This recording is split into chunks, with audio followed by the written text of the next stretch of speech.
எல்லோருக்கும் வணக்கம். இது உங்கள் study with Darshan YouTube channel. நம்ம இந்த வீடியோவில் மார்ச் 28ஆம் தேதிக்கான கரண்ட் அஃபேர்ஸ் பார்க்க போகிறோம். இன்றைக்கான கரண்ட் அஃபேர்ஸ் பார்க்குறதுக்கு முன்னாடி எஸ்டர்டே கரண்ட் அஃபேர்ஸ் ஒரு தடவை ரிவிஷன் பார்த்துட்டு ஸ்டார்ட் பண்ணலாம். March 27th current affairs revision. So ஒவ்வொரு கொஸ்டினுக்கும் ஆன்சர் கமெண்ட் பண்ணுங்கள். ஃபர்ஸ்ட் கொஸ்டின், தமிழ்நாட்டில் கண்டுபிடிக்கப்பட்ட தொல்லியல் குறியீடுகளை தொகுத்து வெளியிட்ட இணையதளம் எது? Answer tngraffiti.in. நேபாளத்தின் இளம் பிரதமராக பொறுப்பேற்றுள்ளவர் யார்? ஆன்சர் பாலேந்திர ஷா. 800 கிலோமீட்டருக்கும் அதிகமான இலக்குகளை தாக்கி அளிக்கும் திறன் கொண்ட ஏவுகணை எது? ஆன்சர் பிரம்மோஸ். ஆபரேஷன் ஊர்ஜா சுரக்ஷா நடவடிக்கையை எந்த படை தொடங்கியுள்ளது? ஆன்சர் இந்தியன் நேவி, இந்திய கடற்படை தான் தொடங்கியிருக்காங்க. உலக காற்றுத்தர அறிக்கையின்படி உலக அளவில் மிகவும் மாசுபட்ட நாடுகளில் இந்தியா எத்தனையாவது இடத்தினை பிடித்துள்ளது? ஆன்சர் 6வது இடத்தை பிடிச்சிருக்கு. உலக அளவில் எண்ணெய் சுத்திகரிப்பில் எத்தனையாவது நாடாக இந்தியா உள்ளது? Answer 4th place. G7 நாடுகளின் உச்சி மாநாடு 2026 எங்கு நடைபெற உள்ளது? ஆன்சர் பிரான்ஸ்ல. தபால் வாக்கு கோரி விண்ணப்பிக்கும் தேர்தல் ஆவணம் எது? Answer form 12D. ஈரான் கீழ்கண்ட எந்த நட்பு நாடுகளின் கப்பல்கள் ஹோர்மூஸ் நீரிணையை கடக்க அனுமதி அளித்துள்ளது? ஆன்சர் இந்தியா, சீனா, பாகிஸ்தான் ப்ளஸ் இன்னும் 2 நாடுகள், மொத்தமாக 5 நட்பு நாடுகளுக்கு அனுமதி கொடுத்துருப்பாங்க. அந்த 2 நாடுகள் என்ன அப்படிங்கிறத கமெண்ட் பண்ணுங்கள். இது உங்களுக்கான கொஸ்டின். உலக நாடக தினம் எந்த நாளில் கொண்டாடப்படுகிறது? Answer March 27. டேஷ் போட்டியில் பெண்கள் பிரிவில் திருநங்கை வீரர்கள் பங்கேற்க தடை விதிக்கப்பட்டுள்ளது? ஆன்சர் ஒலிம்பிக் விளையாட்டுகள். 28 மார்ச் டுடே கரண்ட் அஃபேர்ஸ் பார்க்குறோம். ஸோ அதுக்கு முன்னாடி ஒழுக்கமுடைமை அதிகாரத்துலேருந்து திருக்குறள் பார்க்கலாம். கவனிங்க. ஒழுக்கமுடையவர்க்கு ஒல்லாவே தீய வழுக்கியும் வாயார் சொல்லல். ஒழுக்கமுடையவர்க்குனா நல்ல ஒழுக்கத்தை பின்பற்றவங்களுக்கு தப்பி தவறி கூட தீய சொற்களை அவங்க வாயால் சொல்கிறது அப்படிங்கிறது தகாத ஒன்று, முடியாத ஒரு விஷயமா இருக்குது அப்படின்னு சொல்லி இந்த திருக்குறளில் சொல்கிறாங்க. ஒழுக்கமுடையவர்க்குனா ஒழுக்கத்தை பின்பற்றவங்களுக்கு, ஒல்லாவே அப்படின்னா தகாதது, முடியாதது அப்படின்னு அர்த்தம். தீய வலிக்கியும் அப்படிங்கிறது என்னென்னா தப்பி தவறி கூட தீய சொற்களை வாயால் சொல்கிறது அப்படிங்கிறது அவங்களால முடியாது, ஒல்லாவே அதை தான் சொல்கிறோம். ஸோ நல்ல ஒழுக்கத்தை பின்பற்றவங்களுக்கு தீய சொற்களை சொல்கிறது அப்படிங்கிறது அவங்களால தப்பி தவறி கூட பண்ண முடியாது, வாயால் அவங்களால சொல்ல முடியாது. இதுதான் ஒழுக்கத்தை பின்பற்றவங்களுடைய பண்பு அப்படிங்கிற மாதிரி திருவள்ளுவர் சொல்கிறாரு. இப்போ நம்ம கரண்ட் அஃபேர்ஸ் பார்க்கலாம். State and scheme. நாட்டின் முதல் புகலிட துறைமுகம் எது? ஆன்சர் திஹி துறைமுகம். 2 துறைமுகங்களை இப்போது புகலிட துறைமுகமாக இன்ட்ரடியூஸ் பண்ணியிருக்காங்க அதானி நிறுவனம். ஸோ என்னென்ன துறைமுகம் அப்படின்னா திஹி துறைமுகம், இன்னொன்று கோபால்பூர் துறைமுகம். ஸோ கவனிங்க. இப்போ அது என்ன புகலிட துறைமுகம், எதுக்காக இந்த புகலிட துறைமுகம் அப்படின்னு கேட்டால், இப்போது கடல் பயணத்தில் பார்த்திங்கன்னா நம்ம எதிர்பார்க்குற மாதிரி இருக்காது. பயணத்தின் போது எதிர்பாராமல் விபத்துகள் ஏற்படலாம், என்ஜின் கோளாறு நடக்கும், தீ விபத்து நடக்கலாம். இந்த மாதிரி ஆபத்துகளில் கப்பல்கள் சிக்கிக்கொள்ளுது இல்லையா?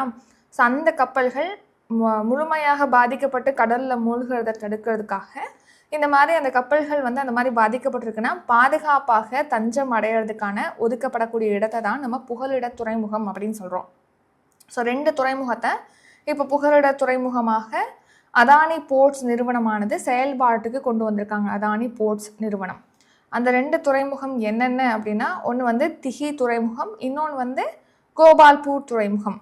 ஸோ மேற்கு கடற்கரையில் மகாராஷ்டிராவில் ராய்கட்டில் திஹி துறைமுகம் இருக்கு. அரபிக்கடல் அப்புறம் பாரசீக வளைகுடா அந்த வழித்தடங்கள் வழியாக பயணிக்கக்கூடிய கப்பல்களுக்கு இந்த திஹி துறைமுகம் புகலிடமாக இருக்கும். அதே மாதிரி வங்கக்கடல் அப்புறம் மலாக்கா நீரிணை வழியாக செல்லக்கூடிய கப்பல்களுக்கு இந்த ஒடிசா மாநிலத்தில் உள்ள கோபால்பூர் துறைமுகமானது புகலிடமாக இருக்கும். ஸோ ஏதாவது அன்ஃபார்ச்சுனேட்டாக ஏதாவது ஒரு விபத்துகளில் சிக்கிக்கொள்ளுது அப்படின்னா அந்த துறைமுகங்களுக்கு அவங்க சீர் பண்ணி பழுது பார்த்து அவங்கள மறுபடியும் பயணத்தை தொடங்க வைக்கிற வகையில் இந்த புகலிட துறைமுகம் அப்படிங்கிறது செயல்படும். ஸோ இந்த மாதிரி புகலிட துறைமுகம் அப்படிங்கிறது வளர்ந்த நாடுகளில் மட்டும்தான் இருக்கு, சர்வதேச தரத்தில் பாதுகாப்பு கட்டமைப்போட. இப்போ அதை அதானி நிறுவனமும் இந்தியாவில் ஃபஸ்ட் டைம் இன்ட்ரடியூஸ் பண்ணியிருக்காங்க. அடுத்த ரீசன் நியூஸ். நாட்டின் முதல் பசுமை துறைமுகமாக தூத்துக்குடி துறைமுகத்தை மாற்றுறதுக்கு இப்போது ட்ரை பண்ணுறாங்க. அடுத்து இந்தியாவிலே முதன்முறையாக நதிக்கரை கலங்கரை விளக்கம் அப்படிங்கிறது அசாமில் குவஹாத்தியில் அமைக்கிறாங்க. முதல் இசைச்சாலை மும்பை கடற்கரை சாலை. அடுத்து இந்தியாவின் முதல் பட்டாம்பூச்சி சரணாலயம் அரளம் பட்டாம்பூச்சி சரணாலயம். முதல் ஆழ்கடல் துறைமுகம் எதுனா கேரளாவின் விழிஞ்சம் துறைமுகம். Tamil Nadu current affairs. உலக தமிழ் ஆராய்ச்சி நிறுவனம் எங்கு அமைந்துள்ளது? ஆன்சர் சென்னை. ஸோ சென்னையில் தான் உலக தமிழ் ஆராய்ச்சி நிறுவனம் அப்படிங்கிறது இருக்குது. ஸோ பல்வேறு ஆய்வுகளில் நம்ம கண்டுபிடிச்சிருப்போம் இல்லையா, ஓலைச்சுவடிகள் அந்த மாதிரிலாம் தமிழுடைய ஆதாரங்கள். ஸோ அதெல்லாமே பார்த்திங்கன்னா இந்த தமிழ் ஆராய்ச்சி நிறுவனத்தில் உள்ள ஓலைச்சுவடி மையத்தில் பாதுகாத்துட்டு வராங்க. இந்த உலக தமிழ் ஆராய்ச்சி நிறுவனங்கிறது சென்னையில் தரமணியில் இருக்கு.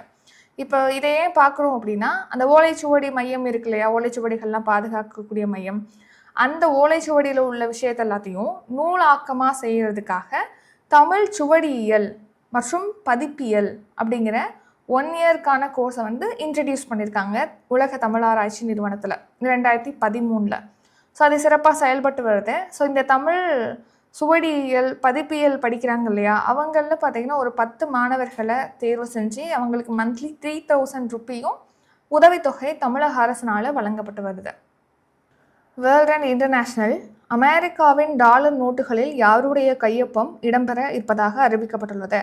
Answer Donald Trump. அமெரிக்காவுடைய 250வது சுதந்திர தினத்தை கொண்டாடும் வகையில் இப்போ அமெரிக்காவுடைய டாலர் நோட்டுகள் இருக்கு இல்லையா, அதில் வந்து டொனால்ட் ட்ரம்ப்புடைய கையெழுத்தானது இடம்பெறும் அப்படின்னு சொல்லிட்டு தெரிவிச்சிருக்காங்க. ஸோ இதுக்கு முன்னாடி அமெரிக்க அதிபருடைய கையெழுத்துங்கிறது அந்த டாலர் நோட்டில் வந்து இடம்பெறது, இவரோட கையொப்பம் தான் இப்போ இடம்பெற போகுது. ஸோ ஆக்சுவலாக யாருடைய கையொப்பம் அப்படிங்கிறது டாலர் நோட்டுகளில் இருக்கும் அப்படின்னா அந்த நாட்டுடைய கருவூல அதிகாரி அப்புறம் நிதியமைச்சருடைய கையொப்பம் மட்டும்தான் இருக்கும். இப்போது அமெரிக்காவுடைய 250வது சுதந்திர தினத்தை ஒட்டி அந்த டாலர் நோட்டில் வந்து அமெரிக்க அதிபர் டொனால்ட் ட்ரம்ப்புடைய கையொப்பமானது இடம்பெற இருப்பதாக சொல்கிறாங்க. இந்த மாதிரி அதிபருடைய கையொப்பம் இடம்பெறது இதான் ஃபர்ஸ்ட் டைம் அப்படின்னு தெரிவிக்கிறாங்க. ஸோ அமெரிக்கா 1776 ஜூலை 4 சுதந்திரம் அடைந்தது. அமெரிக்காவில் 1861 தான் காகித பணம் அப்படிங்கிறது இன்ட்ரடியூஸ் பண்ணியிருப்பாங்க. இப்போ ஜூனில் அச்சிடப்பட இருக்கக்கூடிய புதிய 100 ரூபாய் டாலரில் தான் ஃபஸ்ட் இவருடைய சைன் அப்படிங்கிறது இடம்பெற இருப்பதாக தெரிவிச்சிருக்காங்க. அடுத்து சமிட்ஸு. உலக வர்த்தக அமைப்பின் 14வது அமைச்சர்கள் மாநாடு எங்கு நடைபெற்றது?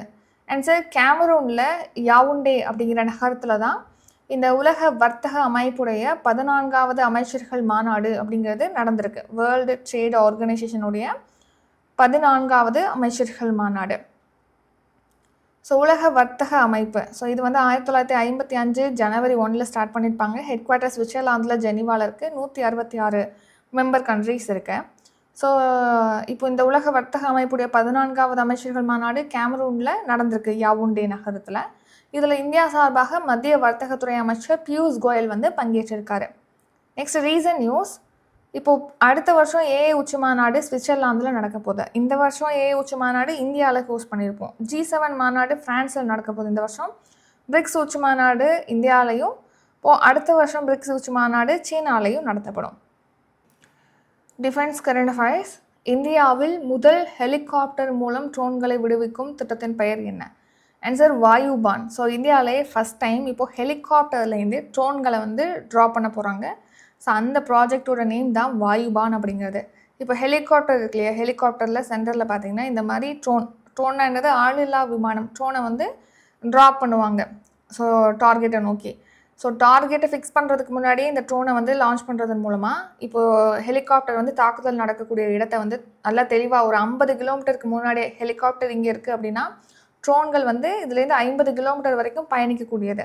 50 கிலோமீட்டர் வரைக்கும் ட்ரோன்களை அனுப்பி அவ்வளோ தூரத்தில் என்ன மாதிரி சுச்சுவேஷன் இருக்குது அப்படிங்கிறத தெரிஞ்சுக்கலாம். ஏதாவது எதிரியோட இலக்குகளை தாக்கி அழிக்கணும் அப்படின்னா அதுக்கு இந்த ட்ரோன்களே யூஸ் பண்ண முடியும். ஹெலிகாப்டர் தூரத்தில் இருக்கும்போது கூட ட்ரோன்களை யூஸ் பண்ணி இந்த மாதிரியான விஷயத்தெல்லாம் பண்ண முடியும். ஸோ அப்போது இந்த மாதிரி பண்ணும்போது ஹெலிகாப்டரில் பயணிக்கிறவங்க சேஃபாக முன்கூட்டியே வந்து என்ன நடக்குதுங்கிறத தெரிஞ்சுக்கிட்டு ஈஸியாக டார்கெட் பண்ண முடியும். அதுக்காக தான் இந்த மாதிரி இந்தியாவிலே ஃபஸ்ட் டைம் ஹெலிகாப்டர் மூலமாக ட்ரோன்களை ரிலீஸ் பண்ணி ட்ராப் பண்ணி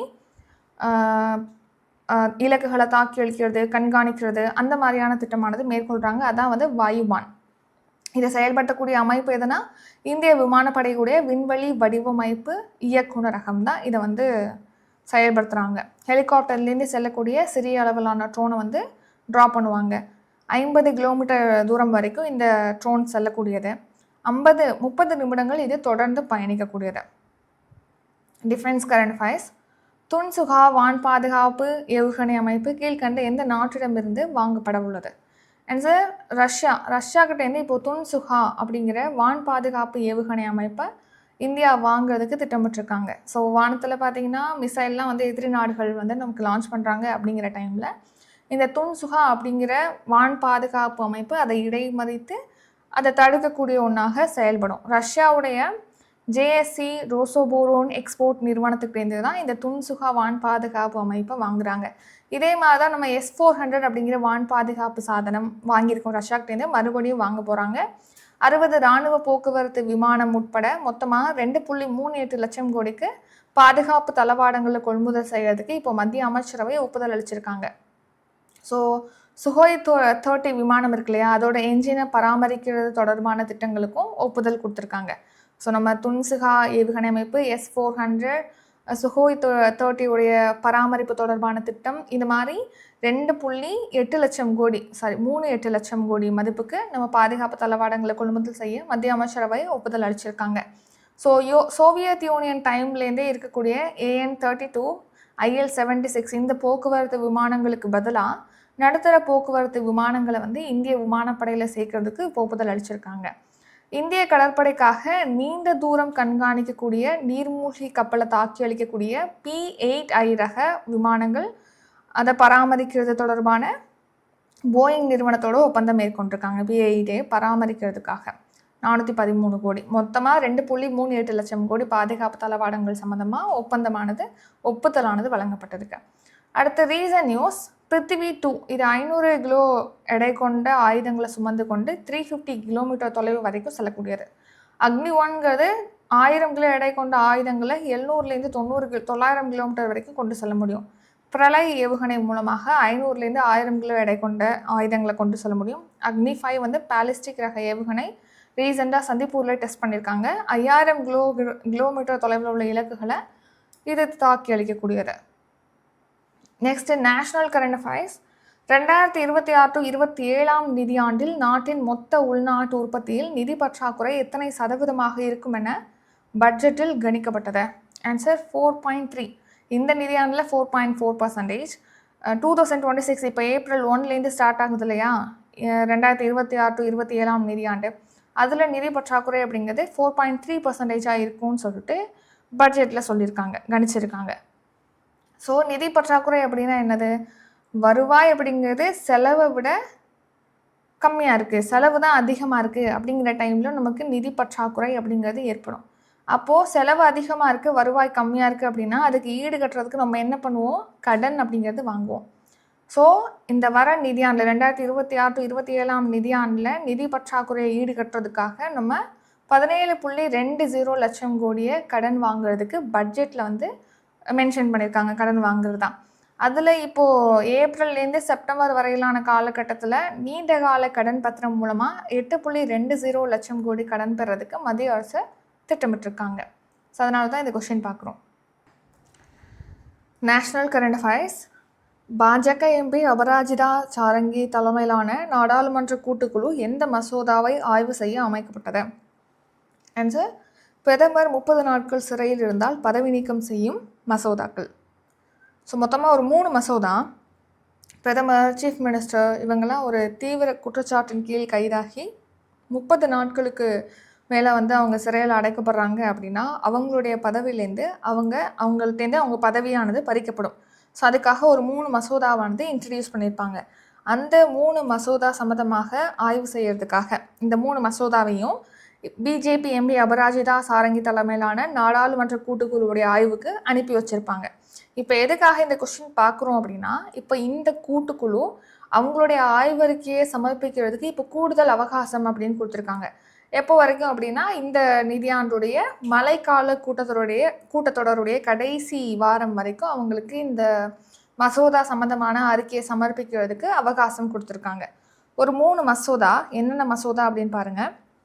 அரசமைப்பு சட்டத்தின் 113வது திருத்த மசோதா 2025, அப்புறம் ஜம்மு காஷ்மீர் மறுசீரமைப்பு சட்ட திருத்த மசோதா 2025, அடுத்து யூனியன் பிரதேசங்கள் சட்ட திருத்த மசோதா 2025. இந்த 3 மசோதாவும் எதுக்காக அப்படின்னா பிரதமரோ அல்லது சீஃப் மினிஸ்டரோ அல்லது அமைச்சர்களோ ஒரு தீவிர குற்றச்சாட்டின் கீழ் கைதாகி அவங்க தொடர்ந்து ஒரு 30 நாட்களுக்கு சிறையில் அடைக்கப்படுறாங்க அப்படின்னா அவங்களுடைய பதவியானது பறிக்கப்படும். ஸோ அதை பறிக்க வகை செய்யும் ஒரு 3 மசோதாவானது இன்ட்ரடியூஸ் பண்ணியிருக்காங்க. அந்த 3 மசோதாவும் கூட்டுக்குழுவுடைய ஆய்வுக்கு அனுப்பப்பட்டிருக்கு. ஸோ யாருடைய தலைமையிலான கூட்டுக்குழு ஆய்வுனா அபராஜிதா சாரங்கி தலைமையிலான கூட்டுக்குழு ஆய்வுக்கு அனுப்பியிருக்காங்க. அவங்க அறிக்கையை சமர்ப்பிக்கிறதுக்கான காலமானது மழைக்கால கூட்டத்தொடருடைய கடைசி வாரம் வரைக்கும் கொடுத்துருக்காங்க. ரீசன் நியூஸ்: மத்திய மாநில உறவுகள் குறித்து ஆய்வு செய்ய குரியன் ஜோசப் தலைமையில் உயர்நிலை குழுவானது அமைக்கப்பட்டது. மாநில கல்விக் கொள்கையை வடிவமைக்க முருகேசன் தலைமையில் 14 பேர் கொண்ட குழு அமைச்சிருப்பாங்க. அடுத்து பயிற்சி மையங்களை மாணவர்கள் சார்ந்திருக்கக்கூடிய நிலையை குறைக்கிறதுக்காக வினீத் ஜோஷி தலைமையில் குழு. GM அக்பர் அவர்கள் தலைமையில் பார்த்தீங்கன்னா உச்சநீதிமன்ற தீர்ப்புனால அரசு பணியாளர் தேர்வு முறையில் ஏற்பட்ட மாற்றம் குறித்து ஆய்வு செய்வதற்காக குழு. ஆவண கொலைகளை தடுக்கிறதுக்காக சட்டம் இயற்றுவதற்கான பரிந்துரைகளை வழங்க KN பாஷா தலைமையில் ஆணையம் அமைக்கப்பட்டிருக்கு. அடுத்து ஸ்போர்ட்ஸ் கரண்ட் அஃபேர்ஸ். IPL 2026 போட்டியின் எத்தனையாவது சீசன் நடைபெற உள்ளது?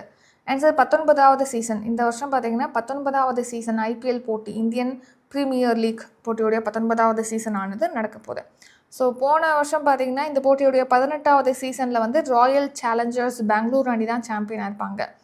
ஸோ இப்போ மார்ச் 28ஆம் தேதி 19வது போட்டி எடிஷன் நடக்குது. இதில் 10 அணிகளானது பங்கேற்கும்னு சொல்கிறாங்க. ஸோ தொடக்க போட்டி பெங்களூரில் நடக்கும். அடுத்து ஸ்போர்ட்ஸு.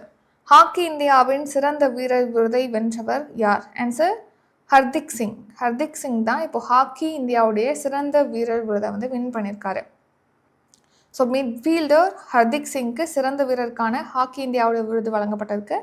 சிறந்த வீராங்கனை விருதானது நவ்னீத் கவுருக்கு வழங்கப்பட்டிருக்கு. ஸோ ஒரு வருஷத்தில் அவங்க ஹாக்கியில் எப்படி சிறப்பாக செயல்பட்டிருக்காங்களோ அதுக்கேற்ற மாதிரி இந்த விருதானது கொடுத்துருக்காங்க, சிறப்பாக செயல்பட்டாங்க அப்படின்னு சொல்லி. தியான்சந்த் வாழ்நாள் சாதனையாளர் விருது ஜாஃபர் இக்பாலுக்கு கொடுத்துருக்காங்க, மேஜர் முன்னாள் கேப்டன். ஸோ 1980 மாஸ்கோ ஒலிம்பிக்கில் தங்கம் வென்ற இந்திய அணியில் இவர் இடம்பெற்றிருக்காரு. சிறந்த கோல் கீப்பர் விருது பிஷு தேவி காரிஃப் கொடுத்துருக்காங்க. டிஃபெண்டர் விருது சஞ்சய்க்கு கொடுத்துருக்காங்க. ஃபார்வர்டு விருதானது சுப்ஜித் சிங்க்கு கொடுத்துருக்காங்க. அடுத்து ஷார்ட் நியூஸ். மாநிலங்களுக்கான வணிக பயன்பாட்டுக்கான சமையல் எரிவாயு ஒதுக்கீட்டை இப்போ 70% மத்திய அரசு அதிகரிச்சிருக்காங்க. அடுத்து மேற்காசிய போருடைய தாக்கங்களுக்கு நம்ம எதிர்கொள்கிறதுக்கு தயார் நிலையாக இருக்கணுங்கிறதுக்காக ஸ்டேட் சீஃப் மினிஸ்டர் அப்புறம் யூனியன் பிரதேசத்தினுடைய முதலமைச்சர்களோட பிரைம் மினிஸ்டர் மோடி காணொலி வாயிலாக இப்போது ஆலோசனை அப்படிங்கிறது நடத்தியிருக்காங்க. அடுத்து நேபாளத்துடைய 47வது பிரதமராக மற்றும் இளம் பிரதமராக, அந்த நாட்டுடைய இளம் பிரதமராக ராப் இசைக்கலைஞரான பாலேந்திர ஷா பொறுப்பேற்றிருக்காரு. நெக்ஸ்ட் ஃபைனலாக ரிவிஷன் பார்க்கலாம். அதுக்கு முன்னாடி இப்போது நம்ம சேனலில் ஏப்ரல் 3ஆம் தேதி மேக்ஸ் டெஸ்ட் பேட்ச் அப்படிங்கிறது ஸ்டார்ட் ஆகுது. April 5 current affairs subscription start ஆகுது. கரண்ட் அஃபேர்ஸ் டெஸ்ட் பேட்ச் ஏப்ரலில் ஸ்டார்ட் ஆகுது. அப்கமிங் டெஸ்ட் பேட்ச் பற்றிய டீட்டெயிலாம் டிஸ்கிரிப்ஷனில் இருக்குது, செக் பண்ணி பார்த்துக்கோங்க. இப்போ நம்ம ரிவிஷன் பார்த்துடலாம். ஃபர்ஸ்ட் கொஸ்டின்: நாட்டின் முதல் புகலிட துறைமுகம் எது? ஆன்சர் திஹி துறைமுகம். 2 துறைமுகம், அதில் 1 இதில் கொடுத்துருக்கோம். அடுத்து உலக தமிழ் ஆராய்ச்சி நிறுவனம் எங்கு அமைந்துள்ளது? சென்னை. அமெரிக்காவின் டாலர் நோட்டுகளில் யாருடைய கையொப்பம் இடம்பெற இருப்பதாக அறிவிக்கப்பட்டுள்ளது? Answer Donald Trump. உலக வர்த்தக அமைப்பின் 14வது அமைச்சர்கள் மாநாடு எங்கு நடைபெற்றது? ஆன்சர் கேமரூன் யாவுண்டே சிட்டியில் நடந்திருக்கு. இந்தியாவில் முதல் ஹெலிகாப்டர் மூலம் ட்ரோன்களை விடுவிக்கும் திட்டத்தின் பெயர் என்ன? ஆன்சர் வாயுபான். துன்சுகா வான் பாதுகாப்பு ஏவுகணை அமைப்பு கீழ்கண்ட எந்த நாட்டிடமிருந்து வாங்கப்பட உள்ளது? Answer Russia. 2026-27 நிதியாண்டில் நாட்டின் மொத்த உள்நாட்டு உற்பத்தியில் நிதி பற்றாக்குறை எத்தனை சதவீதமாக இருக்கும் என பட்ஜெட்டில் கணிக்கப்பட்டுள்ளது?